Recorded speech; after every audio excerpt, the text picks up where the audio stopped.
Jonah, chapter 1. Now Yahweh's word came to Jonah, the son of Amittai, saying, Arise, go to Nineveh, that great city, and preach against it, for their wickedness has come up before me.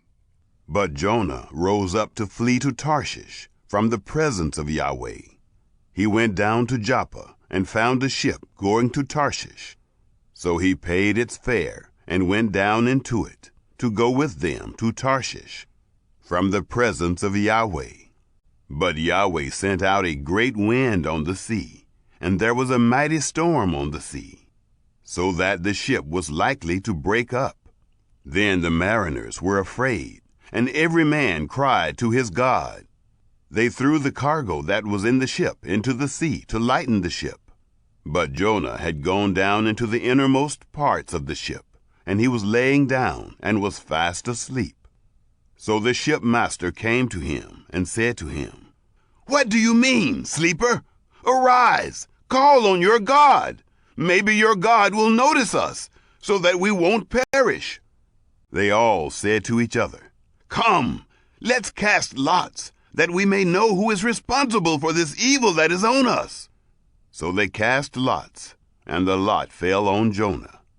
Then they asked him, Tell us, please, for whose cause this evil is on us? What is your occupation? Where do you come from?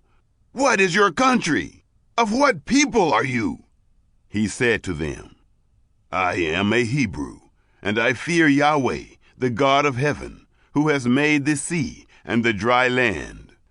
Then the men were exceedingly afraid, and said to him, What have you done? For the men knew that he was fleeing from the presence of Yahweh, because he had told them. Then they said to him, What shall we do to you, that the sea may be calm to us? For the sea grew more and more stormy. He said to them, Take me up, and throw me into the sea. Then the sea will be calm for you. For I know that because of me, this great storm is on you. Nevertheless, the men rowed hard to get them back to the land, but they could not, for the sea grew more and more stormy against them.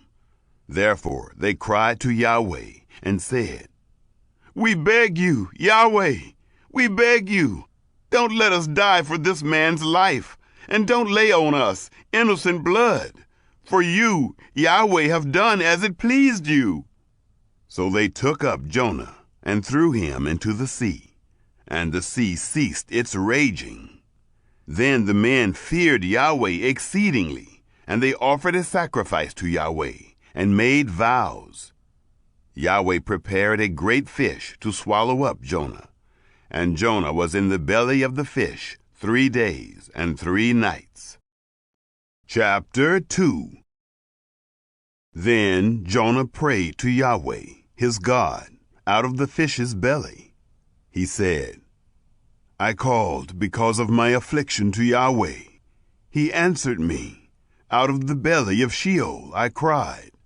You heard my voice, for you threw me into the depths, in the heart of the seas. The flood was all around me. All your waves and your billows passed over me. I said, I have been banished from your sight, yet I will look again toward your holy temple. The waters surrounded me, even to the soul.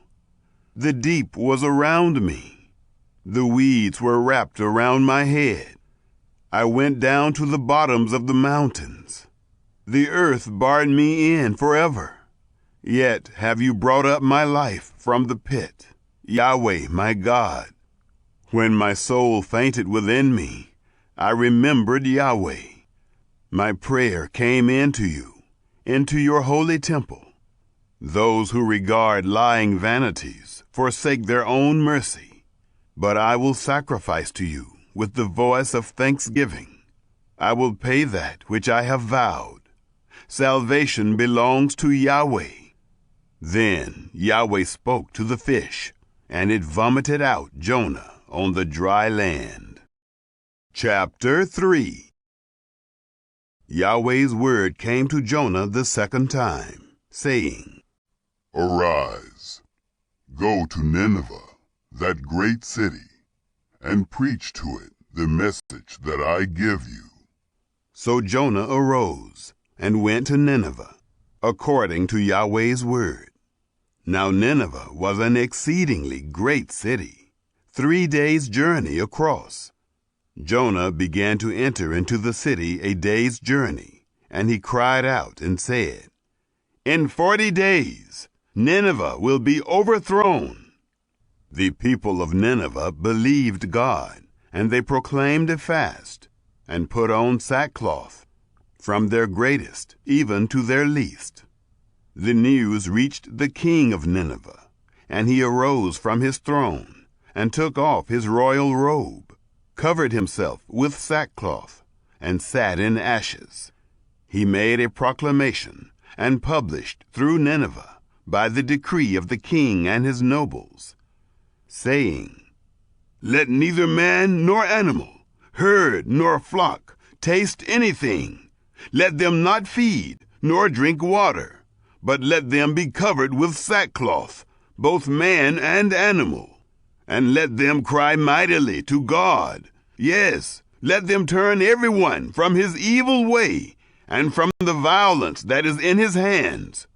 Who knows whether God will not turn and relent, and turn away from his fierce anger, so that we might not perish? God saw their works, that they turned from their evil way. God relented of the disaster which he said he would do to them, and he didn't do it. Chapter 4. But it displeased Jonah exceedingly, and he was angry. He prayed to Yahweh and said, Please, Yahweh, wasn't this what I said when I was still in my own country? Therefore I hurried to flee to Tarshish, for I knew that you are a gracious God, and merciful, slow to anger, and abundant in loving kindness, and you relent of doing harm. Therefore now, Yahweh, take, I beg you, my life from me, for it is better for me to die than to live. Yahweh said, Is it right for you to be angry? Then Jonah went out of the city, and sat on the east side of the city, and there made himself a booth, and sat under it in the shade, until he might see what would become of the city. Yahweh God prepared a vine, and made it to come up over Jonah, that it might be a shade over his head, to deliver him from his discomfort. So Jonah was exceedingly glad because of the vine. But God prepared a worm at dawn the next day, and it chewed on the vine, so that it withered. When the sun arose, God prepared a sultry east wind, and the sun beat on Jonah's head, so that he fainted, and requested for himself that he might die, and said, It is better for me to die than to live. God said to Jonah, Is it right for you to be angry about the vine?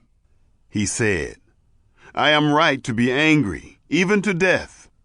Yahweh said, You have been concerned for the vine, for which you have not labored, neither made it grow, which came up in a night, and perished in a night.